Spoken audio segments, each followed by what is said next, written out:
Quick et je suis ravie de vous retrouver aujourd'hui dans cette petite vidéo impromptue. C'était pas du tout prévu que je vous sorte une vidéo aujourd'hui, mais j'étais obligée puisque au moment où je tourne cette vidéo, on vient d'avoir enfin des nouvelles du chapitre 2 de Lorcana et je suis beaucoup trop hypée. Voilà, j'ai besoin de vous en parler et de partager ça avec vous parce que je sais qu'il y en a parmi vous qui sont aussi hypés que moi et on a des news. Donc c'est parti, je vais vous présenter un petit peu tout ça. Attention, je préviens quand même, si vous ne voulez pas être spoil, mesdames et messieurs, je vous invite à quitter tout de suite la vidéo parce que là, on va spoil à fond. Je vais montrer des visuels, je vais vous dire ce qu'on va retrouver pour le chapitre 2, je vais parler des dates, etc. Mais si vous voulez garder, vous, la surprise, eh bien, revenez à la fin de l'année quand on ouvrira les cartes sur la chaîne. Et d'ici là, eh bien, vous reviendrez voir les futures ouvertures chapitre 1 que je ferai sur cette chaîne. Mais donc, nous, on va spoil. On va parler du chapitre 2, mesdames et messieurs, que j'appelle chapitre 2 d'ailleurs, mais qui aura pour nom l'ascension des Floodborn. Je suis un petit peu hypée, je vous avoue, les Floodborn, on le sait, c'est les personnages Disney qui pètent un câble sur Lorcana, puisque ils font des trucs qu'on ne retrouve que dans Lorcana. Parce que si vous l'aviez pas remarqué, il y avait les personnages Storyborn qu'on retrouve comme dans le Disney, Dreamborn, les personnages qui sont un petit peu en mode rêve, qui pourraient faire ça dans le Disney mais un petit peu réinventés quand même, et les personnages Floodborn qui font clairement n'importe quoi et qu'on retrouve pas du tout comme ça dans le Disney classique, mais tout ça va avec l'histoire de Lorcana évidemment. Et donc pour ce chapitre 2, l'ascension des Floodborn, je pense qu'on devrait retrouver pas mal de personnages Floodborn dans nos boosters. Et d'ailleurs, en parlant de boosters, on va rentrer dans le vif du sujet. Qu'est-ce qu'il y aura de disponible pour ce chapitre 2? Et bien déjà, la display de 24 boosters, la boîte que tout le monde s'arrache pour ouvrir, pour collectionner et pour jouer, c'est vraiment un indispensable, j'ai envie de dire. Et donc il y aura bien des displays de prévus pour ce chapitre 2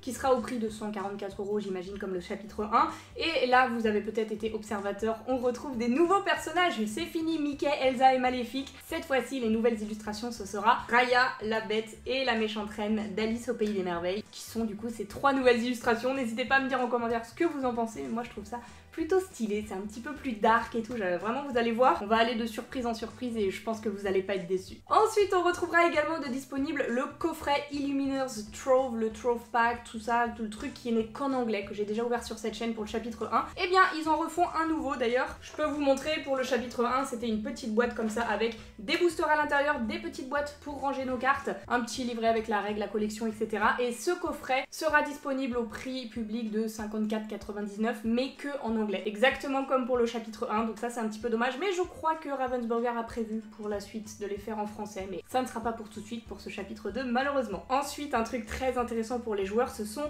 2 nouveaux decks de démarrage qu'on va retrouver dans ce chapitre 2. Et cette fois-ci, les encres ne seront pas les mêmes que pour le chapitre 1, puisque on aura un deck avec la méchante reine de Blanche-Neige et Gaston, sûrement en mode Floodborn, parce que là je le reconnais à peine, dans un deck qui mélangera les couleurs saphir et ambre, donc ça on n'avait pas du tout ce combo là sur le chapitre 1, donc c'est cool qu'il change un petit peu et qu'il nous montre un petit peu d'autres combos qu'on peut faire avec les cartes. Et le deuxième ce sera avec Merlin et Tiana, en mode Floodborn aussi, notre petite Tiana, qui lui mélangera les decks améthyste et acier. Dites-moi ce que vous en pensez, moi je trouve ça plutôt cool. Les decks seront disponibles au prix de 19,99 tout comme le chapitre 1, mais cette fois-ci on en aura que 2. Et on continue avec des petites deckbox ainsi que des protège cards avec des illustrations magnifiques de Sisu et Mulan qu'on retrouvera comme le chapitre 1, on avait eu Elsa, Mickey et Capitaine Crochet. Et bien là, on a que 2 illustrations, mais elles sont sublimes. Les prix, je les ai pas en tête. Ils ont annoncé 19,99 pour les sleeves, mais le prix me paraît excessif, donc je pense que c'est une erreur du communiqué de presse. Et à mon avis, les prix seront sensiblement les mêmes que pour le chapitre 1. J'ai plus en tête, mais je crois que c'était entre 8 et 10 € pour les sleeves et les deckbox. Peut-être à peu près pareil. J'ai plus les prix en tête, mais bref, peu importe, je pense que ça restera raisonnable si vous les trouvez dans vos boutiques. Hein. N'allez pas acheter ça en seconde main sur Vinted à des prix affolants. En tout cas, j'essaierai de m'en procurer parce que j'ai pas réussi pour le chapitre 1 à les avoir, mais là, je trouve les illus magnifiques, donc voilà, pour les deckbox et les sleeves. Et maintenant, j'espère que vous êtes prêts, puisque là, on va rentrer dans du très très lourd. Du très lourd. J'étais déjà fan, les amis, des playmats qu'on avait pour le chapitre 1. J'avais craqué sur celui de Maléfique, que je trouve magnifique. Après, j'ai craqué pour les autres, mais malheureusement, ils étaient tous en rupture de stock, donc j'ai pas pu les avoir. Et j'attendais avec impatience les playmats du chapitre 2. Et là, mon dieu, la beauté des playmats. Vous êtes prêts ? Voilà les 2 playmats qui seront disponibles pour ce chapitre 2 avec une magnifique illustration de la bête et l'autre de Winnie. J'en parle même pas, c'est vraiment, je veux absolument les 2, ils sont sublimes et je sais que même les gens qui détestent Winnie, ils adorent ce playmat parce qu'il est incroyable. Et même cette illustration de la bête en mode très dark comme ça, c'est waouh. Vraiment, je suis amoureuse de ces playmats et d'ailleurs ça nous spoil des illustrations qui seront sur les cartes évidemment, hein, comme pour le chapitre 1. Toutes les illus que vous avez vues, que ce soit sur les boosters, les decks de démarrage ou là là les playmats, ce seront des cartes qu'on retrouvera en jeu évidemment dans nos boosters. Et donc ces petits playmats seront dispo au prix de 19,99 pour ceux que ça intéresse. Et maintenant on passe au truc que personne n'a vu venir, le truc auquel je ne m'attendais pas du tout à titre personnel. C'est le coffret premium Disney 100. Regardez-moi la beauté de ce petit coffret. Déjà, rien que le nom il fait peur. Coffret premium et édition limitée, là ça met alerte, alerte, alerte dans ma tête. Les gars, ça va être compliqué à mon avis d'avoir ce coffret. On va s'accrocher et on va essayer de ne pas flancher au niveau des scalpers qui vont revendre ça à prix d'or sur Vinted. Je le vois déjà venir à 10 000 km. Vous l'avez vu venir également, ça va faire mal. Je sais pas du tout à combien d'exemplaires il sera limité, c'est pas précisé, mais c'est vraiment précisé. Coffret premium et édition limitée, donc malheureusement il y aura des spéculateurs sur le dos, mais je compte sur vous pour être fort et essayer d'aller le choper dans vos boutiques. Que le sort vous soit favorable les amis, je vais me battre moi aussi pour avoir mon petit coffret parce que à l'intérieur on retrouvera 4 boosters du chapitre 2, donc ça mange pas de pain, c'est cool, et également 6 cartes promo. Et là c'est là que ça pique un petit peu parce que les cartes promo ça plaît pas forcément à tout le monde, mais je vous les montre. Voilà à quoi vont ressembler les cartes qu'on retrouve dans ce coffret Disney 100. Ce sont 6 cartes promotionnelles qui ont la même brillance que les cartes enchantées, mais elles ont des bords spéciaux Disney 100 avec le petit logo Disney 100 également qu'on retrouve en bas de la carte. Et les illustrations sont un petit peu particulières, ça plaît pas forcément à tout le monde, mais pour cause puisque ces cartes, elles ont été spécialement illustrées par des animateurs des Walt Disney Studios et signées à chaque fois par la main du dessinateur en question. Donc rien que pour ça, je trouve que l'histoire des cartes, c'est magnifique et ce qui en fait des beaux objets de collection vraiment perso. J'ai vraiment envie d'avoir ça dans ma collection et j'espère que j'y parviendrai. Et d'ailleurs, petite précision avant que je continue, ces cartes là ce sont bien des cartes promotionnelles, ce ne sont pas les enchantées du chapitre 2 puisque j'ai vu ça passer un petit peu sur les réseaux, mais il est bien précisé que ce sont des cartes promotionnelles et qui sont vraiment à destination des collectionneurs puisque toutes les cartes que vous voyez là, eh bien c'est un petit peu comme les enchantées, c'est pas les enchantées mais ce sont juste des cartes avec des illustrations très stylées et les pouvoirs des cartes en soi, eh bien on les retrouvera sur des personnages qu'on trouvera dans les boosters avec des illustrations différentes, un petit peu moins stylées, mais vraiment exactement comme les enchantés. Si je prends l'exemple de ce Hades qui était disponible dans le chapitre 1, on avait la version enchantée qui était plus jolie, mais ça n'apporte rien au jeu en soi. C'est vraiment à destination des collectionneurs. Et du coup, ces cartes-là qu'on retrouvera dans le coffret premium seront disponibles dans les boosters. Et ça permet aux joueurs de pas être impactés pour faire leur deck, parce que si vous aviez besoin de faire un deck avec 4 exemplaires du Mickey là, et que du coup il fallait que vous trouviez 4 coffrets premium pour les mettre dans votre deck pour jouer, c'est quasiment impossible. Donc le fait que ce soit juste des jolies illustrations pour les collectionneurs, ça n'impacte pas les joueurs, et ça je trouve que c'est une très bonne idée de la part de Ravensburger. Donc force à vous amis collectionneurs, j'espère que vous réussirez à vous procurer ce petit coffret premium. Et maintenant que je vous ai parlé un petit peu de tout ce qui est coffret, booster, etc. Il y a également quelques trucs dont on n'a pas encore le visuel, mais ça a été annoncé qu'il y aura des nouveaux Disney présents sur ce chapitre 2, à savoir Blanche-Neige et les 7 nains, Zootopie, Basile, détective privé, Pinocchio, le livre de la jungle et Raya et le dernier dragon, même si celui-ci on s'en doutait un petit peu en voyant les sleeves et les deckbox. On n'a pas encore des visuels de ça, mais perso je suis trop hypée par Zootopie notamment, ça va être magnifique. Et attention, c'est pas tout mesdames et messieurs, je n'ai pas fini de vous présenter toutes les annonces là qui viennent de fleurir un petit peu partout sur les réseaux sociaux. On a également eu un aperçu de quelques cartes qui seront disponibles sur ce chapitre 2, mais attention, tout ce que je vais vous montrer c'est pas encore officiel, donc à tout moment c'est du fake, etc. Même si on est quand même à peu près sûr que ça doit être des infos quand même assez solides. Donc je vais vous présenter une douzaine de cartes qu'on a aperçues, on va voir rapidement un petit peu leur pouvoir, etc.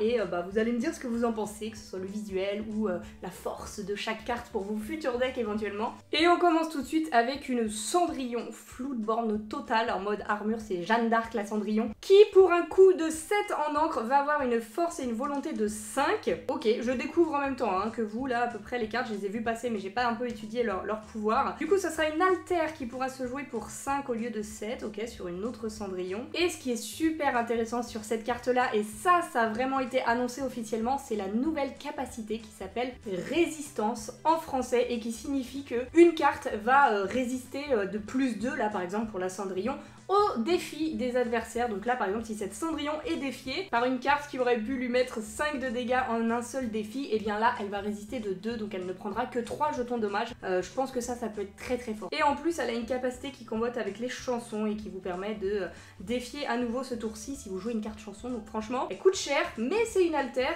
et je pense que elle pourra être plutôt viable sur les futurs decks avec les cartes du chapitre 2. Ensuite on a cette carte de Gaston qui coûte assez cher puisqu'elle coûte 6 d'encre et elle est pas ancrable, mais qui rapporte 3 éclats de l'or lorsqu'il part à l'aventure, donc ça c'est plutôt pas mal. Mais surtout il a un pouvoir qui va vous permettre d'aller chercher dans votre pioche une carte parmi les 3 premières. Et ça c'est plutôt intéressant quand vous cherchez une carte en particulier. Ensuite on a cette carte là de Belle qui pour moi est la carte la plus cheatée de toutes celles qu'on verra, puisque c'est une carte qui est magnifique d'ailleurs soit dit en passant, qui coûte 5 d'encre et qui n'est pas ancrable, encore heureux parce que sinon ce serait vraiment over cheaté. Mais c'est une alter qui va pouvoir être jouée pour 3 encres seulement, ça je trouve ça zinzin. Elle rapporte 3 éclats de l'or, ce qui est énorme, mais surtout sa capacité ça fait que, j'espère que je comprends bien parce que c'est en anglais mais je le comprends comme ça, c'est-à-dire que si Belle est défiée par une autre carte, alors le joueur qui a défié Belle devra se défausser de toute sa main. C'est comme ça que je le comprends, mais si c'est ça, c'est extrêmement fort. Vraiment, je trouve ça overpété, parce qu'on sait à quel point c'est compliqué d'aller piocher et avoir une main dans ce jeu, mais avec cette carte là vraiment c'est très fort. Après elle a que 3 de volonté donc c'est assez facile d'aller la détruire avec une carte comme Fracassée, mais bon on verra, sur le papier en tout cas je la trouve très forte cette Belle. Ensuite on a cette carte là de la méchante reine de Blanche-Neige que je trouve sublime déjà et qui coûte 5 d'encre mais qui est ancrable donc ça c'est plutôt bien. Ensuite c'est une alter de 2, c'est à dire qu'elle peut vous coûter seulement 2 si vous la jouez en mode alter, et encore une fois un pouvoir vraiment cheaté parce que si vous envoyez cette méchante reine à l'aventure vous allez pouvoir faire -4 à un personnage adverse et +4 à un de vos personnages. Et ça mama ça va m'aider à tuer des Ursula bien relous à tuer dans le jeu, dans le chapitre 1. Quand on n'a pas de carte genre Feu du Dragon, Soyez prête, tout ce genre de trucs, et bah c'est plutôt fort pour aller détruire des cartes qui vous embêtent chez l'adversaire. Ensuite on a cette carte action Zero to Hero avec Hercule, encore une fois magnifique. Et du coup cette carte elle permet de jouer des personnages pour pas cher puisque on compte le nombre de personnages que vous avez en jeu, donc si vous avez joué 3 personnages et qu'ils sont posés sur la table pour vous, et bien le prochain personnage que vous jouerez ce tour-ci vous coûtera 3 de moins. Si vous en aviez posé 4 ça vous coûterait 4 de moins, etc. etc. J'ai pas encore vraiment analysé à quel point ce serait fort, mais je me dis pourquoi pas, je pense que ça peut être vraiment pas mal, surtout dans un deck Ambre où on va jouer beaucoup de personnages qui coûtent pas cher du tout, ça peut être utile pour jouer un gros personnage direct derrière, un Stitch à 7, etc. Ça peut être fort, ça peut être fort. Ensuite on l'a vu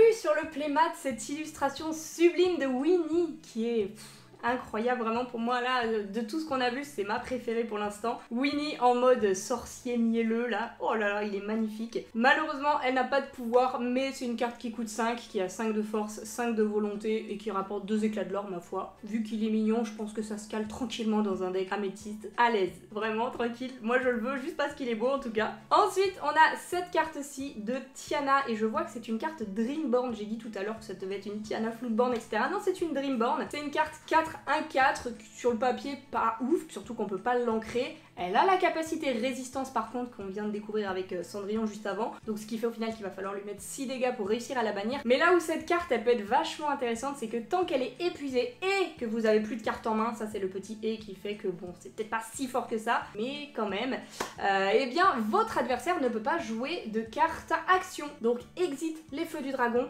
les Soyez prêtes, les Tuons la bête, tous ces trucs un peu relous là du chapitre 1 qui nous clean notre board, et ben ça sera pas possible. Donc combiner cette petite carte de Tiana avec des personnages qui auront rempart, etc. Je pense que ça peut être pas mal. Ensuite, on a cette carte objet, le livre des sorts du sorcier.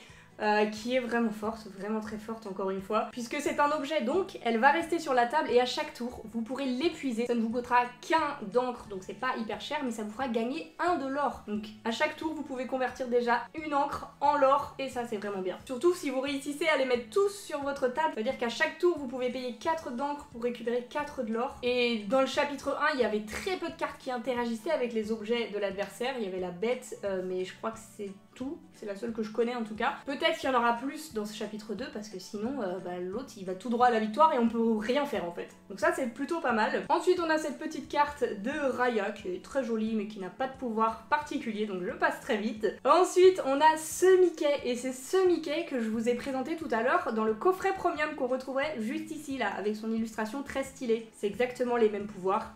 c'est juste que là l'illustration est différente et du coup là on a un Mickey qui coûte 6, donc c'est plutôt élevé, mais bon, il est ancrable quand même. Et surtout, vous le voyez, il a 3 éclats de l'or à chaque fois qu'il part à l'aventure, donc ça on sait que c'est des cartes assez puissantes, surtout qu'il a 6 de volonté, donc ça va être assez compliqué à bannir de la part de vos adversaires.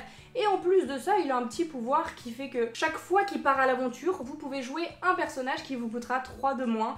Donc c'est très fort. Vraiment, ce Mickey, je pense qu'il sera joué dans les decks parce qu'il est plutôt puissant. Ensuite, on a ce petit Merlin qui est trop beau. J'adore l'illustration là avec les petits animaux trop beaux. Et du coup, sur cette carte, le pouvoir, c'est que à chaque fois qu'il y a un personnage qui retourne dans votre main à ce tour-ci, eh bien Merlin gagne plus 1 de l'or s'il part à l'aventure ce tour-là. J'avoue que là, comme ça, j'ai du mal à voir comment c'est réellement applicable avec en tout cas les cartes du chapitre 1 parce qu'il n'y avait pas grand-chose qui faisait que les cartes revenaient dans votre main. Souvent, quand elles étaient bannies, ça allait dans la défausse. Mais peut-être que ça combotera avec d'autres cartes du chapitre 2, on verra. Pour l'instant je la trouve pas si forte, mais à voir. Ensuite on a une nouvelle carte d'Elsa qui, comme le Mickey que je vous ai présenté juste avant, c'est la même carte que la carte du coffret premium. C'est la Elsa qui coûte 4, qui a 3 de force et 4 de volonté avec la capacité offensive qui fait qu'à chaque fois qu'elle défie elle a plus 3, ce qui est plutôt fort pour aller bannir des cartes adverses, mais sinon voilà, rien de plus à signaler à part que la carte est plutôt très jolie. Et pour terminer, on a cette carte là qui est une carte objet, et attention, ça peut faire mal cette carte objet parce que vous allez pouvoir l'épuiser pour 2 d'encre et choisir